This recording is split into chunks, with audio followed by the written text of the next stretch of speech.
그 학회는 처음에는 단시 맹파라고 출발했어요. 많이 아시죠? 단시 맹파라고. 단시 맹파에서 출발했다가 작년에 우리가 단시 맹파만 추구한 학회가 아니고 여러 역학에 대해서 한번 노력하고 한번 발전시켜보자 해서 이름을 대한신명리학회로 바꿨습니다. 그래서 아마 한국 단시 맹파로 치면은 대한신명리학회가 딱 나올 거예요. 거기 들어가 보시면은 금수, 관상, 어떤 역학, 점술, 각종 점술 그런 거에 대해서 많이 나와 있습니다. 그래서 오늘 기회 인연이 되시면은 요 카페 당업점.net KD 맹파라 들어가셔갖고 회원가입 하시면은 이런 우리 지금 혁주파에 강의하시는 이영만 박사님은 우리 학회 부회장님으로 지금 계시고요. 그래서 다 들어가셔갖고 회원가입을 해주시고요. 그러면 이영만 박사님은 간단하게 소개를 하자면 이제 동방대에서 박사학위를 받으시고 동국대학교 철학과를 이제 석사과정을 이제 수료하셨어요. 그래서 이제 저술도 많이 쓰시고 그래서 아마 역학하다 보면 많은 형식파에 대해서 많이 헷갈리실 거예요. 여러 학술도 많고 해석하는 데 있어서 좀 난해한 것도 있고 그래서 이번 기회에 이왕 박사님하고 인연을 잘 맺으셔가지고 형충파에 관한 한번 좀 뭔가 부드럽게 넘어갈 수 있도록 그렇게 하기를 좀 기대해 봅니다. 그렇죠. 맞습니다. 그래서 우리가 이 형충파에 할 때는 우리 명리학회 정회원만 대상으로 이렇게 강의를 좀 하려고 그랬어요. 그러다가 좀 뭔가 좀 홍보 차원에서 해보자 해서 학동에 했는데 많은 분들이 저를 많이 했어요. 우리 자석도 지금 20인 자석인데 정말 한 30명 정도 어제 오늘 또 많이 또 막 전화가 많이 왔어 또 그렇고 자석 때문에 굉장히 다 당황 기회로 하고 오늘은 지금 21명을 지금 예약을 받아놨습니다. 6시부터 90분간 7시 30분 동안 강의를 진행할 예정이니까 많이 참여해 주시고요.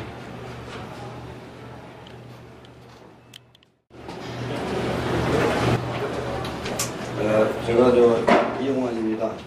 좀 강의가 좀 부족한 점이 있더라도 좀 이해를 해가면서 들어주시기 바랍니다.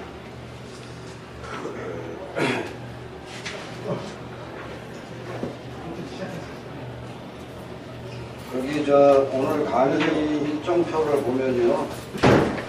처음에 명리 원론과 경중 이론 하고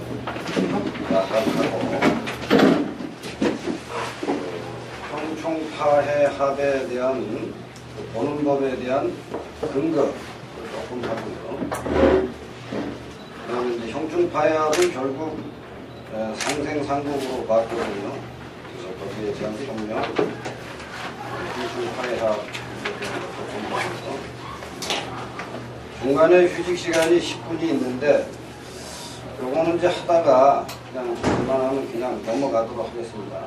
만약에 혹시 쉬어야 되겠다고 생각하면 말씀을 하세요.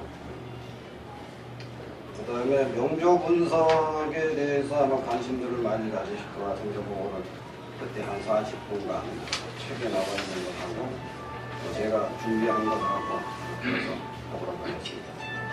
질의답변 시간은 10분도 정했는데 긴 시간은 좀 못할 것 같고 꼭 필요하신 부분만 짧은 부분만 해주시면 되겠습니다. 시간이 저희들이 지금 여기를 8시까지 사용하는 걸로 되어 있거든요. 그래서 아마 좀 타이트하게 시간을 맞춰가면서 해야 될 것 같습니다.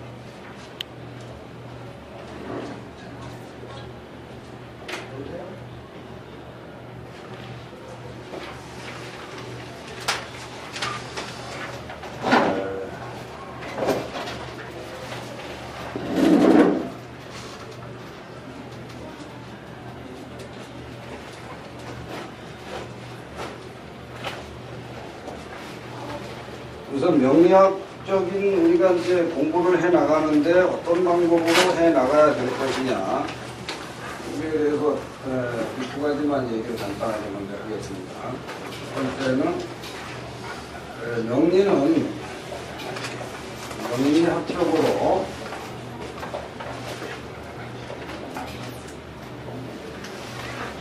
접근을 해야 된다 생각을 합니다.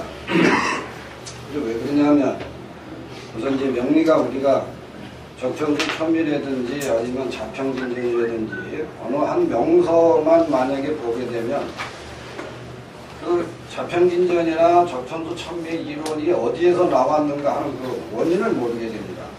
그리고 좀 더 길게 그 안에까지 좀 구체적으로 삼명통에도 읽어보고 그 다음에 연애자평도 읽어보고 그렇게 해가지고 명리학이라고 하는 것은 명서들에 대한 집합 이론을 명리학이라고 하지 않습니까? 그러니까 좀 더 어느 한 부분을 공부할 게 아니고 그 깊이 연애자평 또 가능하면 그 이전 명서들까지 종합해서 이제 봐야지 된다 이렇게 생각을 하고요. 그다음 이제 두 번째는 이제 여러분들도 모두 다 여기 뭐 오신 분들은 말씀 안 드려도 거의 한 10여 년 이상 다 명리를 하신 분들 최소한 한 3년 이상을 하신 분들로 생각을 하고 강의하겠습니다. 그렇다면은 일관성이라고 하는 문제가 있잖아요. 항상 그런 이론이 있으면 항상 그 방식으로 보면은 사주가 맞아야 되잖아요. 그 방식으로 봤는데도 다른 결론이 나오면 그건 일관성이라고 할 수가 없어요. 그래서 일관성에 대한 논리를 찾아야 된다 그렇게 생각을 합니다. 그래서 이제 우선 형충파해합을 이해하기 위해서는 경중이론을 좀 심도 있게 고찰할 필요가 있다고 생각을 해요.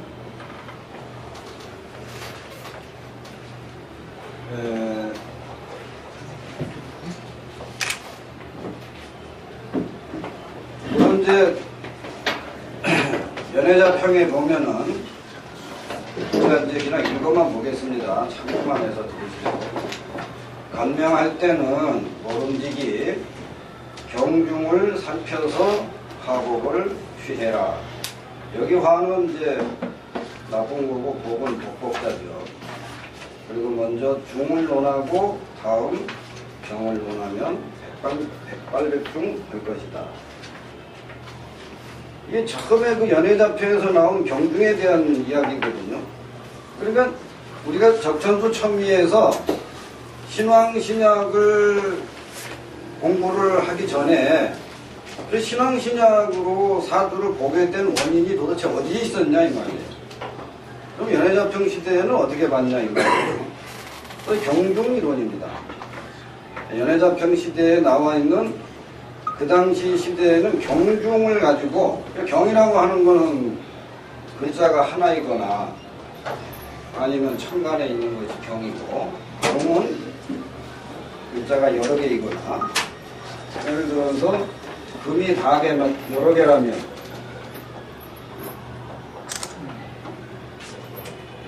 만약에 이런 구조로 되어 있다면 화는 경이죠.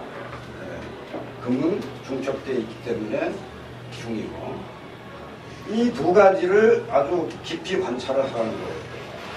여기에서 우리가 이제 신앙신약의 문제가 생기고 이 문제는요 경중에 대한 이야기는 일간하고 재성, 일간하고 관성 이것만 보는 게 아니고요 식상하고 관성 이렇게도 보고 재성하고 관성도 봅니다.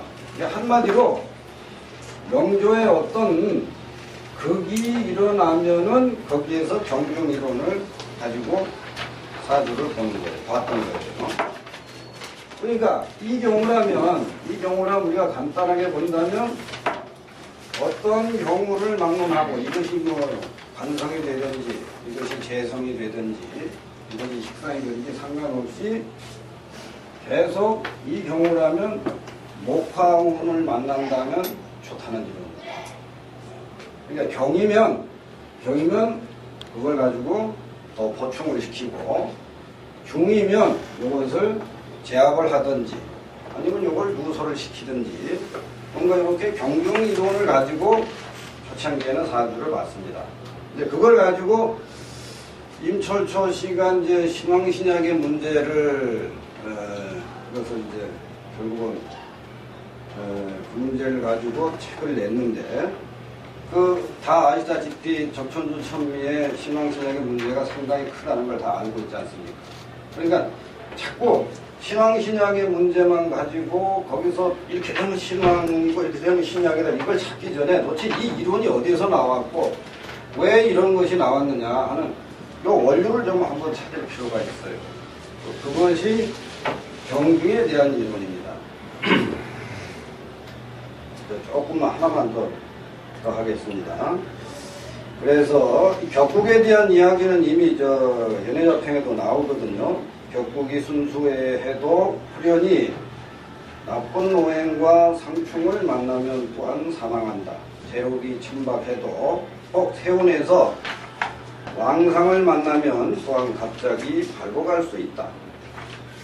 영고 덕치를 살펴야 하고 마땅히 경중과 천심을 공부해야 된다 하고 연회자평 금옥구에 이야기를 했죠. 그 이후로도 경중 강약이 해가지고 그 이론은 명사마다 전부 다 다루고 있어요. 자평민전에도 경중 이론에 대한 이야기를 계속하고 있고 적천주 천미에도 하고 있고 삼연통에도 하고 한 명서 중에 이 경중 이론에 대한 이론을 이야기하지 않는 그런 명서가 없습니다. 잘 알다시피 여러분들 다 읽어보셨겠지만은 자평진전에 보면은 이 살 보는 방법이 있잖아요. 자평진전은 이 살을 흉살이라고 해가지고 살 보는 법이 아주 특별하지 않습니까? 그러니까 만약에 살중하고 식신상관이 만약에 경하다면은 살중식경하다면은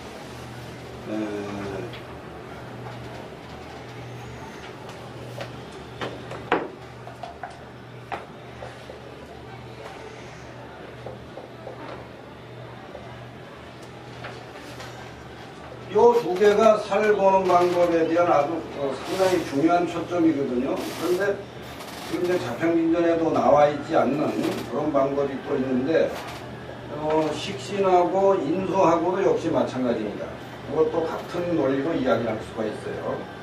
그러니까 만약에 살이 중하면 살이 중하고 식진상관이 살을 제어하는 식진상관이 경하면 이 식신상관을 계속 도와주는 운이 길하다.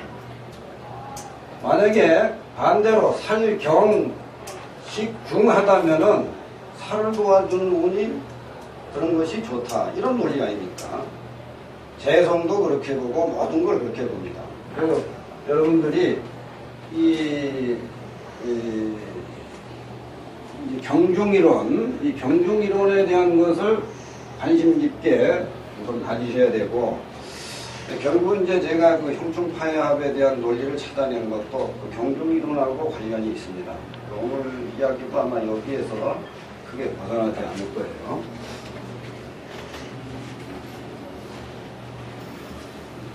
책 가지고 계신 분들은 책에 여기 보면 이제 그 발동의 의미라고 발동의 원리 나와 있죠. 한번 제가 그 적천수에 나와 있는 구절을 한번 적어보겠습니다.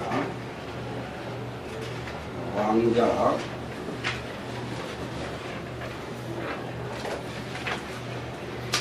왕자 충세,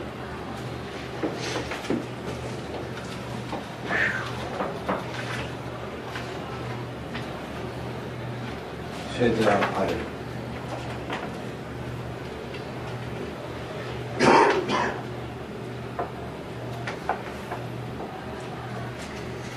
또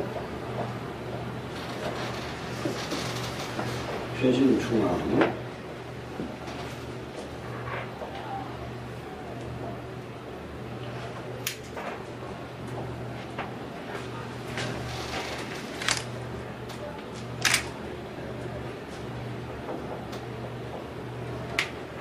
우리나라 발음은 다 이게 다 발이라고 있는데요.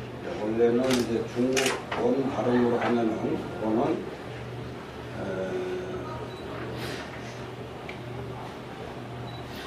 이렇게 해가지고 빠 이렇게 강하게 발음. 빠 아빠 할 때 빠 이렇게 강하게 나고, 그거는 좀 약간 여성스럽게 발음이 나죠. 빠 이렇게. 그러니까 왕자, 충세, 쇠자, 빠 이렇게. 쇠신, 중왕, 왕자, 왕신, 네, 왕자가 아니고 왕신, 빠 이런 식으로. 빠 이런 식으로. 요 이론이 바로 이제 상당히 한 10여 년 이상을 고민을 많이 했던 그런 용어죠. 네. 요거의 문제를 제가 해결을 했기 때문에, 그 다음에 이 흉충파야합으로 사주를 보면 그냥 전부 다 맞는다는 걸 확인하는데, 대단히 중요한 문제입니다. 이것도 역시 명리학적으로 접근을 했기 때문에 가능한 것이지, 만약에 적천수 이론만 가지고 만약에 그 책을 본다든지 이해를 하려고 자꾸 생각을 했으면 절대 아마 해결을 하지 못했을 거예요. 그러니까 이제 왕한자가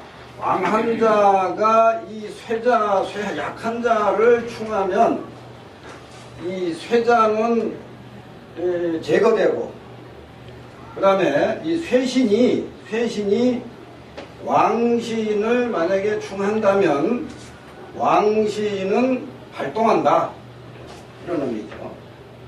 요 문제가 아주 상당히 해결하기 어려운 그런 난제였어요. 예를 들어서 이제 예문에도 그게 나옵니다만,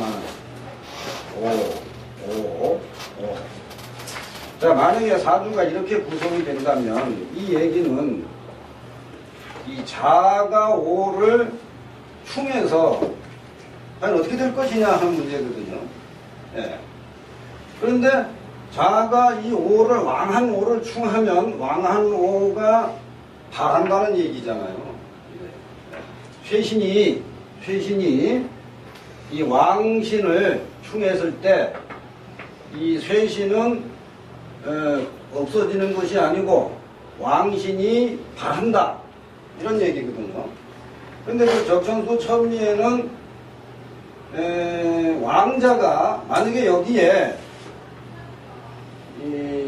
묘인이라든지 이런 글자가 하나 만약에 있으면 반대로 오가 자를 충할 수 있다라고 하는 이런 논리로 써놨어요. 적천수 첨리에서. 이 문제 때문에 이게 잘 안 풀렸던 거예요. 그동안. 어떠한 일이 있어도 이 극하는 자가 극을 받는 자를 극을 했는데 극하는 자가 나가 떨어지는 그런 경우는, 그런 논리는 명리에 없습니다.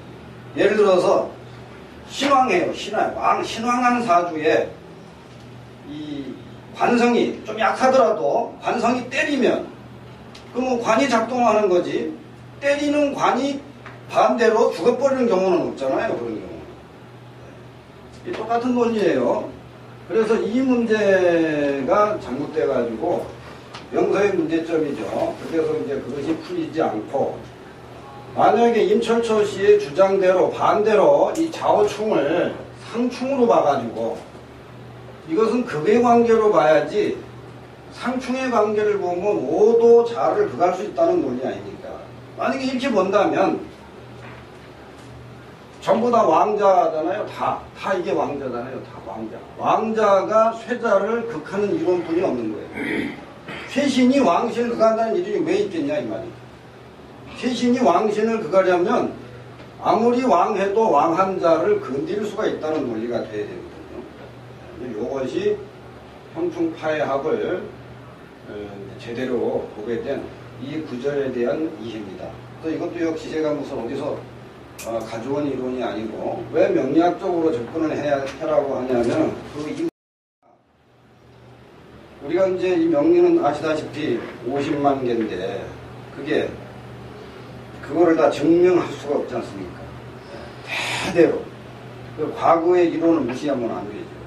그 사람들이 연구한 것을 우리가 또 연구하고, 이런 식으로 그것을 나가야 되는데, 그거를 과거의 거를 싹 무시하고 내가 새로 세우면은 그것을 증명하고 그것을 진실로 받아들이는데 시간이 또 많이 걸리잖아.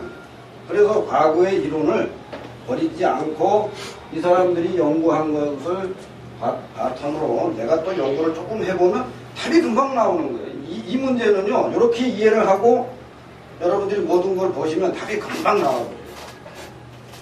사주가 별로 그렇게 어렵지 않아요. 간단하게 풀립니다.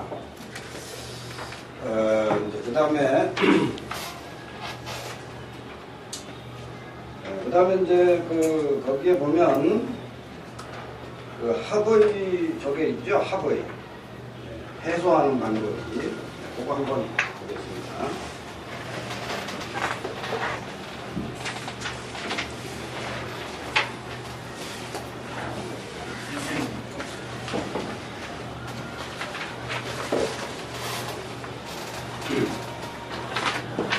활동의 원리 다음에 보면 해소하는 방법이 나올 거예요. 여기에 보면 48페이지입니다. 옥종어결에 말하기를 청가는 오로지 생극재화를 논하고 지지는 오로지 형충파해를 논한다. 삼명통해까지는요, 명서가 두 가지 유형으로 생각을 하셔야 됩니다. 하나는 그 명서에 있는 여기도 나와 있습니다만 이 옥종오결, 골목 이렇게 나와 있는 그 제목들은요. 예를 들어서 이제 서승이 연애자평을 짓는데 자기가 제목을 붙인 게 아니고요. 과거에 있던 옥종오결에 나와 있는 그 이론을 그대로 따서 가서 붙여놓은 거예요. 여기 지금 이 금옥구라든지 옥종오결 이런 것들은요. 전부 과거에 있던 이론입니다. 그 중에 하나를 내가 이 책을 읽으면서 그대로 말하는 거예요. 삽입을 하는 거예요. 그래서 이거는 삼명통해의 이론이 아니고 옥종오결이라고 하는 과거의 이론으로 보셔야 될 거예요. 그래서 청가는 생극재화를 논하고 지지는 오로지 형충파해합을 논한다. 오늘 아마 동종선에 대한 이야기부터 시작을 해야 되겠습니다만 이제 그렇게 얘기하면 시간이 길게 걸리니까요. 그렇게 그 지지는 형충파해를 중요하게 봐라. 이렇게 했다는 것으로 이해하시면 될 것 같고요. 그 다음에 이제 49쪽에 있는 사주 중에 형충극해파, 극도 해당이 됩니다. 극도. 형충극해파가 있는 상은 원래 흉으로 논하는데 합신을 얻어서 당기면 즉시 반대로 상스러움이 된다. 그 복이 높고 길다 그랬습니다. 예. 그러니까 그까지도 마찬가지로 합을 만나면 충을 받는 자일 경우입니다. 충을 받는 자요. 예를 들어서 이제 그 묘가 유를 들어가는데 축이 이렇게 합이 돼 있어요. 이럴 때는 이 잘못 안 되십니다. 해가 이렇게 이제 만약에 있는데 여기에 이제 묘가 있다면 이 유가 묘를 만약에 충을 한다 그랬을 때는 이렇게 합이 되면 충이 되지 않는다는 겁니다. 오히려 이것이 여기에서 만약에 이것이 왕하고 건강하다면 그렇게 건드리는 것은 오히려 복이 된다는 겁니다.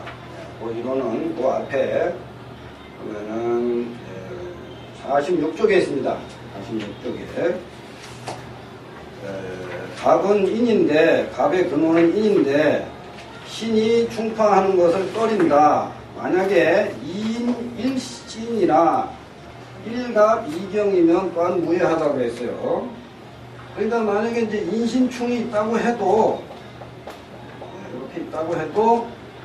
이렇게 인이 두 개가 있거나 이렇게 또 천간에서도 경이 또 갑을 가는 수가 있지 않습니까?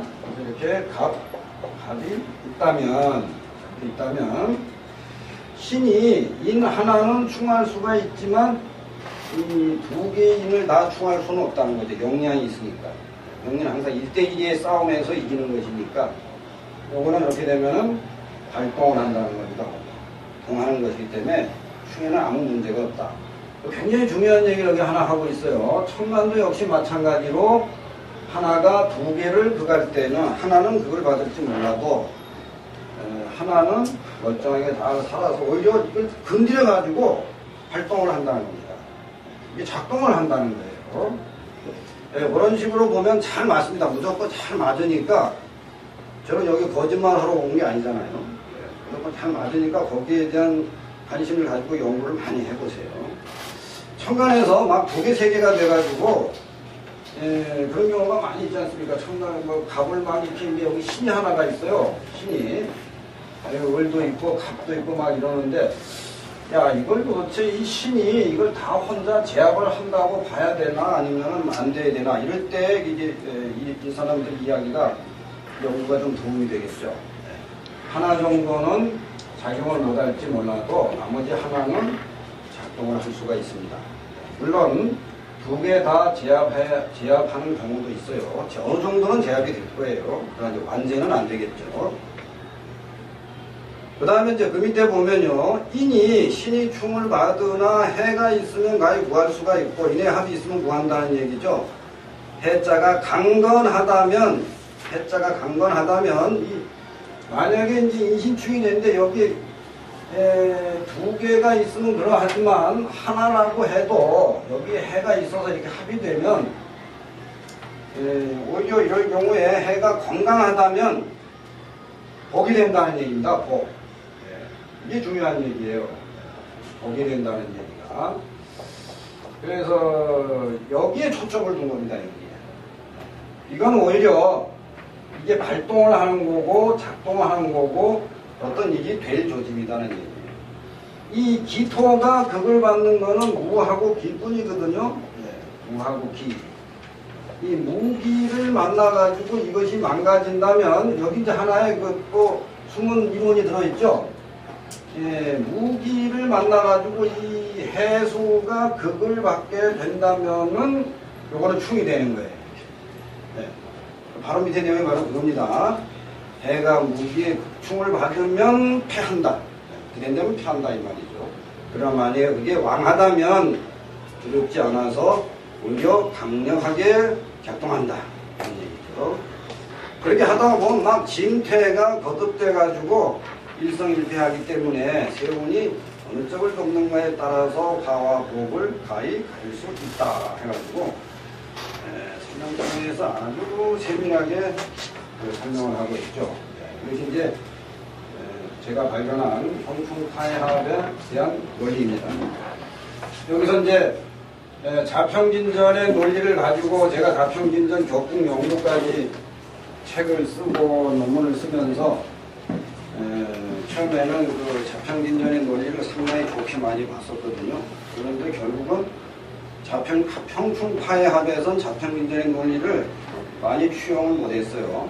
왜 그러냐면 자평진전은 우선 월지에 대한 학문이기 때문에 이 월지가 어떻게 되느냐를 가지고 연구를 많이 한 겁니다. 그래서 형충파해합도 월지가 만약에 망가지면 안 되기 때문에 거기에 대해 제한적으로 해놨어요. 그래서 자평진전의 논리는 부분적으로 받아들일 수뿐이었고 삼명통의 논리가 맞다 이렇게 생각을 하는 거고요. 또 삼명통의 논리로 해야만이 모든 게 다 맞습니다.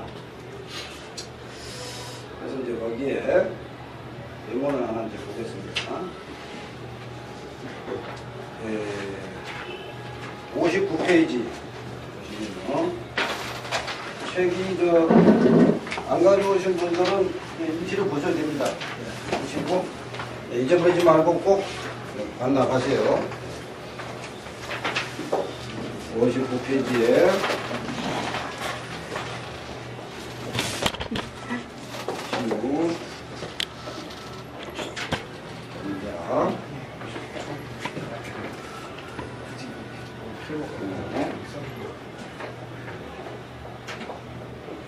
네. 이렇게 만약에 있으면요, 이제 세력을, 그러니까 이제 경중에 대한 걸 잊어버리지 마셔야 됩니다. 그랬을 경우에, 지금 여기 축중에 신금이 있죠. 네, 신이 있고, 자가 있고, 유가 있고. 그리고 이제 주로 형충파해합은 지지를 많이 보지 않습니까? 결국은 나중에는 이제 사주 자체를 보려면 청간도 와야 되지만 이 형충파해합의 논리를